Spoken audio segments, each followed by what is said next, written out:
have no mercy for those that come to disrupt the restoration of this struggle. We don't negotiate with anyone. We will never do that.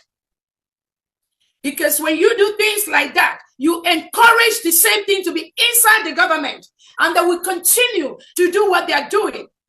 There's an added access.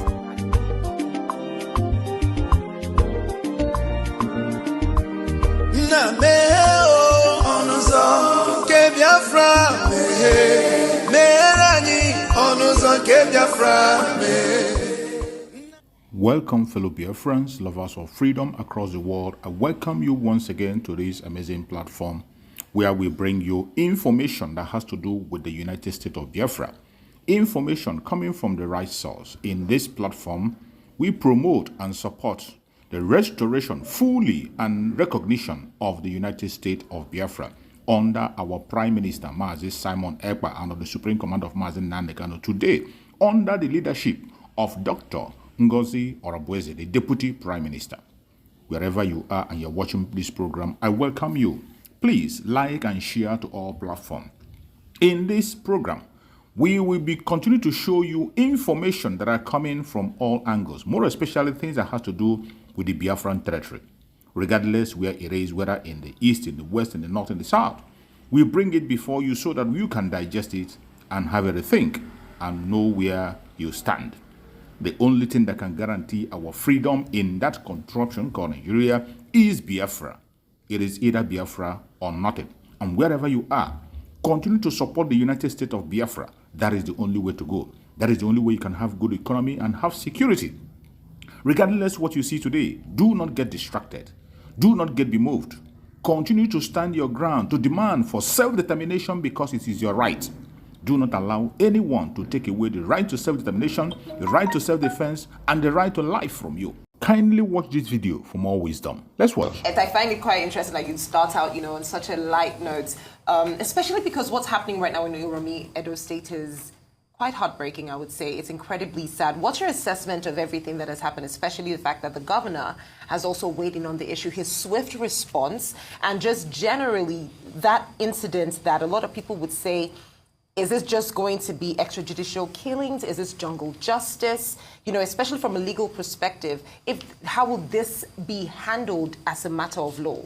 Yeah, thank you. First and foremost, my condolence to the families of the deceased and the people of Kano State. I learned they are from Kano. They were going back to Kano. And also, it's a very unfortunate incident. For me, the first step would be, and this should, also help us kickstart that discussion again on the security challenges in Nigeria. It's an opportunity for us to reassess and rediscuss this issue. And then also, I want to commend the state government for the swift response. We saw the governor visit the site, and he went with his entire team, and not just sending a deputy there, But another thing, Uromi is very notorious for, if you remember in 2024, there was a bank robbery in Uromi, a military officer was killed, and some civilians, and, the deputy governor visited, the former deputy governor visited, so that was the difference here. And so for, this also will enable us begin to discuss this resort to self-help. Resorting to self-help is illegal under our law. And then the question, the big thing for me, the big issue here is, there's this conversation we have been running away from. It started under Buhari, and then, this issue of, ranching. Because there's this belief now that once you see, and apart from that, also the gun control in Nigeria. So there's this belief that once I'm traveling and I see, headsmen on the road, I will slow down, I become apprehensive. We move away from that conversation. Oh, yes, they are farmers, they can go around with their cattle and the rest. But we've seen situations where also some of these herders, the bad ones, go into people's farm, uproot cassavas and feed them to their cows. These are other people's farm too. So a situation where people now, villagers now resort to creating vigilante because the state government has said this clearly is an illegal vigilante because there is a state security corps that was created recently by virtue of the anti-kidnapping amendment law in the state. And so, with all of these conversations, there's need for the federal government to kickstart a conversation on security and security challenges. When President Bola Tinubu was in opposition, they consistently challenged this idea of having one central police system, this idea of the federal government having to provide security for the entire country, and that there's need for us to decentralize, the policing and security. Because of the 300 and something thousand police that we have, I can tell you, more than 60% of those policemen are guarding politically exposed people, individuals, including Yahoo boys. If you can afford it, just pay. And then the rest are left to guard 200 million people. So with that lapses, what now happens is communities create, these vigilantes to provide security on their behalf. And the challenge here is that because these vigilantes are not trained, some of them are hunters, and so they are not trained, and so they resort to this kind of self-help. We've all seen it in cities like Lagos where people will resort to jungle justice because you just shout, ole, ole. Remember those days in Lagos here? Once you just shout thief. And then this also brings to mind the Alu killings in Port Harcourt. So in all of this, in the midst of all of this, I like the fact that the government also had taken the step to suspend the head of the security corps. Because ordinarily what I gathered is that if they have a command and control structure. So issues like this, if they are the state government vigilante, there ought to be a command, a sector commander, and then an area commander, just like the police. So if issues like this, if it escalates, you report the matter to the sector commander, who eventually will, escalate it to the state level. That's part of what I was going to ask you. Because we're not dealing with just the governor visiting the scene and then pronouncing a ban on the vigilante. The president is saying, get the perpetrators. But then part of what we're hearing, I don't know how much of it you can put context to. A part of what we're hearing is that there was information earlier to the vigilantes about the fact that those who were on their way in a particular bus were carrying ammunition. And then secondly, when there was a charge to check the vehicle and everything, there was allegedly, a response. One of the persons was stabbed. And things like that. Are we making a sense of it when we say go get the perpetrators without actually finding out what led to everything? I'm not saying that perpetrators shouldn't be brought to justice because nobody is allowed under the Nigerian Constitution to kill another person. But what led to what? Who are these unfortunate people that we have lost? And why were they carrying ammunition all the way from Port Harcourt going, up north to Kano? So that's why I said there's need for us to have a holistic conversation on this. The first thing is I also talked about the need for this gun control.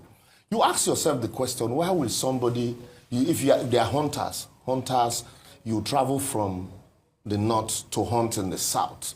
With the level of insecurity and the challenges, the apprehension also, anybody that sees you with such, whether it's dang gun, nobody wants to hear. The fact that there are guns, there are guns. The question will now be, what were these people doing with guns? I agree also that provocation is a defense in law, but the level of response, it's not commensurate to the act of provocation, that they were stabbed, somebody was stabbed.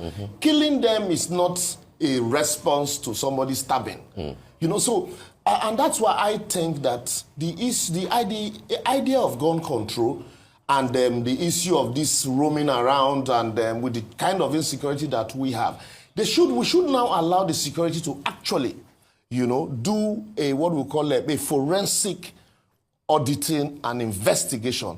The idea of trying to play politics, because I have also listened to, the other side playing politics with it, giving ultimatum, and this is not how, that's not how to handle security situation. That's not how to handle security challenges. Some people also are angry that 14 persons have been arrested, that when Deborah was killed in Sokoto, that till date, nobody was arrested and there was no response. So that issue of Deborah also, he's a human being. Whether it's 1, whether it's 10, we should all condemn it. So it is with this kind of scenario that I would expect, and I will advise the government, not just say go after the perpetrators, also find out what is leading, because it has happened in Uromi today. What's the guarantee that tomorrow there are no other persons also traveling from Oshobo to wherever with guns and ammunition in trucks, under questionable circumstances? Unfortunately, the people are not here today to answer to where they were coming from, where they were going to. But the allegation is that they are itinerary, hunters. But traveling from Kano to come hunt in Port Harcourt. Port Harcourt also is a question we should ask. Port Harcourt also is a riverine community. It's fishing that we know River State for, and not hunting. So these are questions that are begging for answer that, until we conduct a detailed and forensic investigation into, you won't find the answer. But I also, think that the state government should use this now as an opportunity to actually, look at the entire vigilante structure, consistently overhaul it. And that will also enable them to have nip issues like this in the board, because recently you find out that there was heightened security challenges around the border towns in Edo State. And Uromi is one. If you're coming from the east, you're coming from south, and you're going to Abuja, there's no way you're not going to pass through Uromi. And with the kind of security challenges that they've been having in Uromi, certainly people from Uromi are not going to just fold their hands and allow anything to happen. Yeah. So all of these are the issues we'll wait to see how the federal government will deal with it. But I also want the federal government to collaborate with the state government on this to ensure that, future vigilantes are trained. And let's also have a situation where this issue of policing, community policing, and this idea of having one police that reports to no governor, we should be dealing with it also. All right, Liberal Shoma, my heart goes out to you because you are from Edo State and that area. My village is about 20 minutes from Uromi. Yeah, sorry about... Yes, Anegbeted. Yes. Okay. All right, and also my heart goes out to the 24 victims and the people that have suffered this sort of, tragic incident. And, it brings me to my question about resorting to self-help and the reason why, these people, there is even a vigilante group in Uromi in that area. I believe that the governor has also suspended the commander of the Edo State Security Corps, Friday Ibadan, and I think that is a step that he has taken at this moment. The issue about small arms, I want to know the legality of those. What sort of arms can we carry as Nigerians roaming around at this moment? And should the federal government declare a state of emergency on security in Edo State right now? Not just Edo. Look, we're discussing Edo now. You can't travel. I used to go to Owerri a lot, but now I can no longer travel to Owerri, even flying to Owerri. I can't go. I don't speak Igbo. I love the place. It used to be very quiet. But since the death of Gulak on that airport road... It used to be bubbly too. Exactly, it used to be bubbly. But go to Owerri now, the hotels are dry. Even people from that state cannot go to their villages.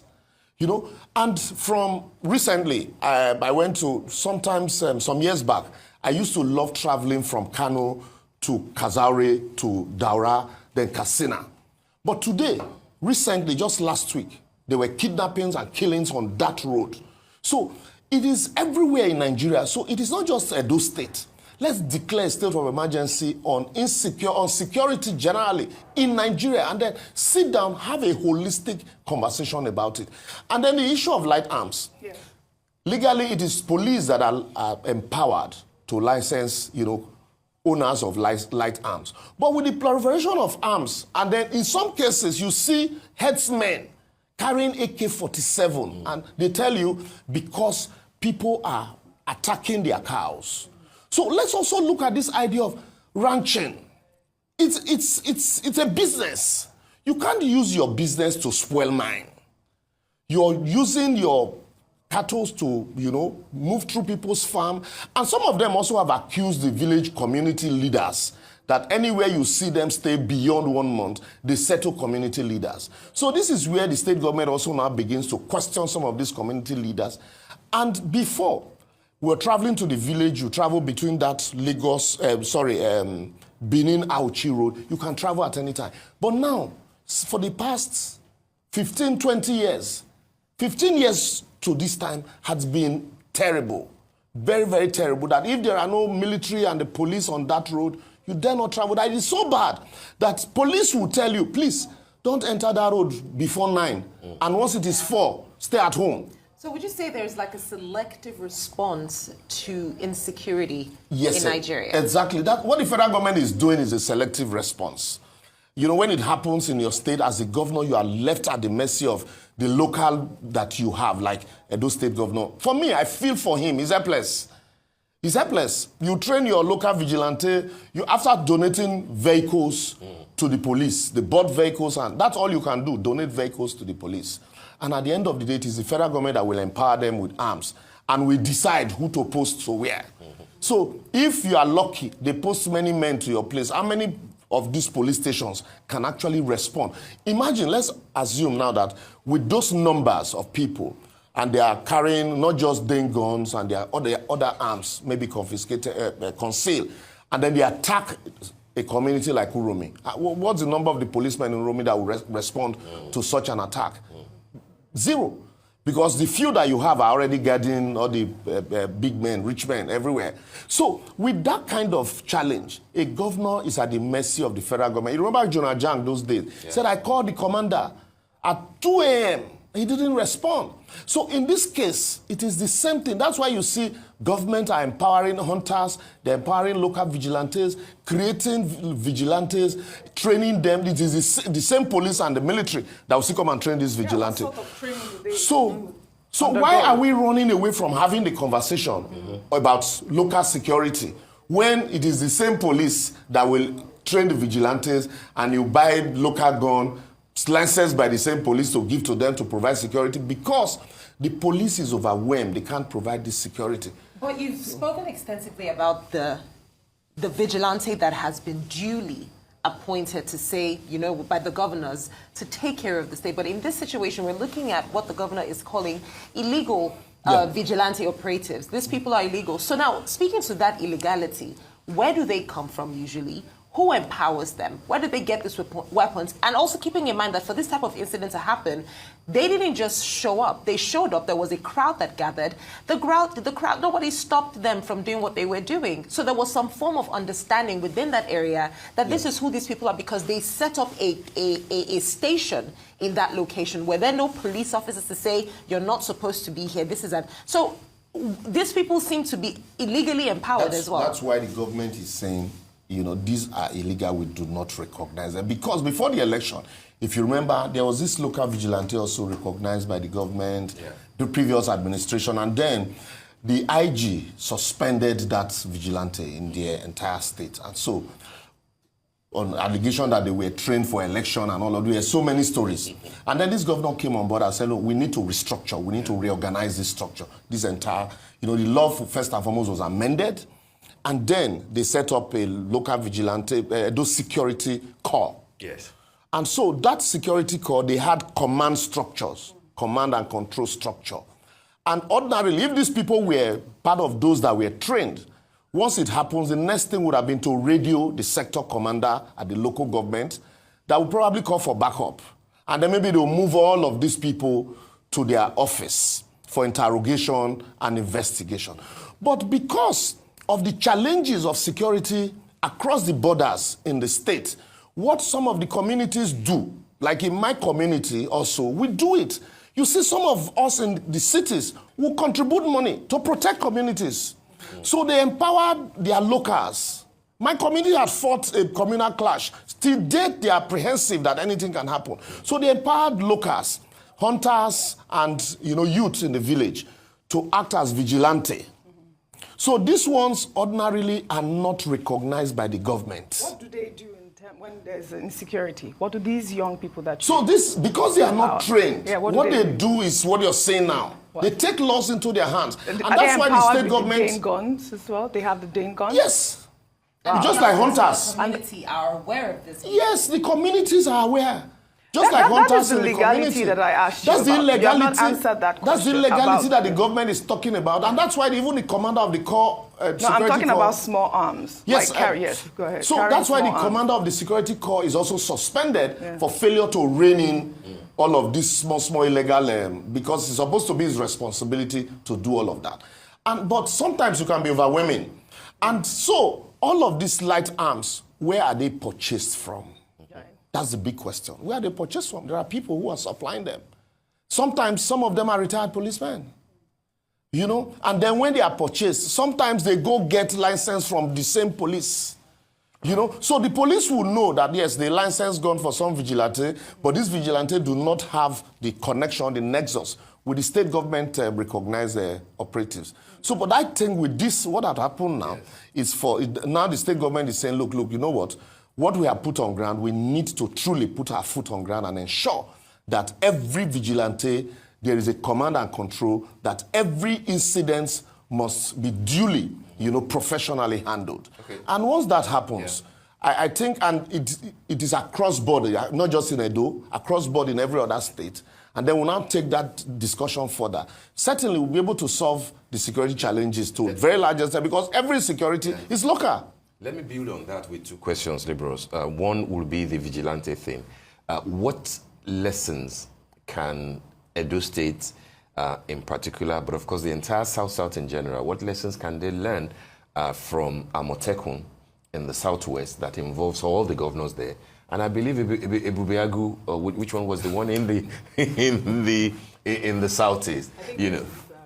Ebubeagu, yes, Ebubeagu. So that's one. The second part would be this hunters thing. I'm very concerned about what it means. Legally speaking, who is a hunter? Who is a local hunter in Nigeria? What law protects him? Yes. What law empowers him to do what he purports to be doing? Ordinarily, I hope you understand the importance of this question. Yeah. Ordinarily, if you look at the Forestry Act, yes. If you look at the Forestry Act, some of these people we call hunters are illegal operators. Absolutely. If you look at the Forestry Act, they do not have the business of going to, hunt animals, and there are areas that are designated ordinarily. But because of failure of governance, so I can wake up tomorrow, and if my father was, my grandparents were local hunters, and maybe I relocate to the village, or somebody out of nothing to do, just like estate agents, out of nothing to do, I get a Dane gun and I say, today I'm a hunter. Yeah. And then because of the overwhelming security challenges, what the police do now, go to Ogun State, they have Ashobon, they are local hunters. They collaborate with the police. They are recognized and registered by the police. So they know them. So sometimes they even use them to gather information, intelligence. So which is what the state government is also doing in Edo State. Because in these places, since you can't beat them, the what do you call it now? The structure, the compliance structure has completely collapsed. Those days we used to have forest guards, yes. But today there are no more forest guards. So because the compliance structure has completely collapsed, anybody can be a hunter now, register with the local group. But so this also will be an opportunity for the state government to register. If you are a hunter, there should be procedures for registration. Exactly. There should be areas designated for hunting. And if the state government, if you are to provide security, I learned for the vigilante, they even donated Okada for them, because to assess some of these bushes where vehicles cannot access. So when you have control of everybody and you have a database for them, if anything happens, you know who to call immediately in any area. You call your sector commander, you call your area commander, who will reach those on ground to give you, first-hand information. But what we have is, anybody can become a hunter today. Anybody, just anybody. provided you are registered. Some of them are not even hunters, but because of lack of nothing to do. Exactly. So they are, they are accepted in the community as, okay, yes, his parents were hunters, or he has the physique. He can provide, security. Some of them are youths. They call them, if you go to Warri, they youth leadership. Not just Warri, in every state. All these people you call up Monila here, they are youth leaders. In Warri, they call Deve. So in some of these communities, these youth leaders also act as this local vigilante. So it's a truly total collapse of security, and not the state government alone cannot handle it. But I also, like I've consistently said, that this will also be an opportunity for the state governor, while visiting this scene, some of these military personnel that are at station at some of these, on the road, at the base, they need also not just address their commander, also visit them, boost their morale by, relating with them. That will go a long way also in creating that synergy that is needed. But as for the hunters, there's nothing we can do now. It is to find a way to register them and ensure that, the ones that are operating, operate within the guidelines. Otherwise, you continue to have issues like this. Now, let's look at this from the Maslow's hierarchy of needs. What do people need? Looking at this officials now, we've spoken extensively about how, the government can put people in place, ensure that they are properly, duly registered. But the thing is, there are security operatives at the end of the day. But what is their priority at this time?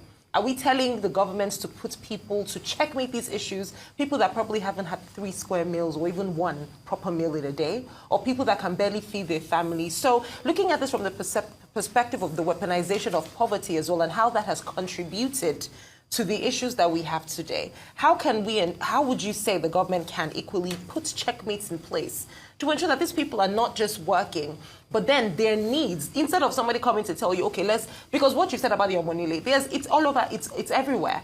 These are people that they collect dues from the businesses around, the akara seller, the fish pie baker, that carries it on her head. They collect dues so that they can protect the society, but they are not government recognized. They are collecting. They are recognized by government. You can't collect dues in Lagos State here. Steve knows. All those people you see collect so you're saying that on the road, there is somebody who is a leader, who is a commander, yes, who the state government recognize. He in turns empower these boys to collect dues and give tickets. At the end of the day, he is accountable to the government.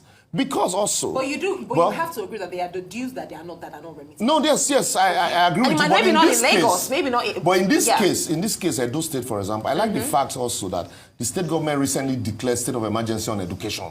Yeah. Apart from the infrastructure on ground, there's need also for teachers. And education will go a long way in solving insecurity. Because if people are educated and there are industries, some of these people that will go into hunting won't go into hunting. And then secondly, how do you solve? Because poverty and insecurity go pari passu. And then if you look at also farming, I talked about dredging River Niger, River Benue, because now the rains will soon come. We'll see some of these communities will be flooded. If you don't dredge this River Niger and River Benue, any little water, the riverbed will be flooded and will overflow into this community. Some of these people will run away. What is the next available means? And then for this vigilante, when governments, empower them, they are paid stipends by government. They are paid. So those ones that are recognized by the government are paid by the government. I remember then in my community, there were 2 of them who were registered with the government. But over time, they became high-handed. Because you give a man a gun and then you are not controlling him. With time he will become, dictatorial and high-handed. So that's why it is work in progress. So what we should do, whether as those in government and those in opposition, let us allow a detailed and forensic investigation into this. And then the outcome of it, let government now work with it and find solution. While we keep recommending ways that will help ameliorate and reduce insecurity challenges in Nigeria. All right, Liberal Soshoma, we want to thank you so much for joining us on the morning show. Yes. I think the points are very clear.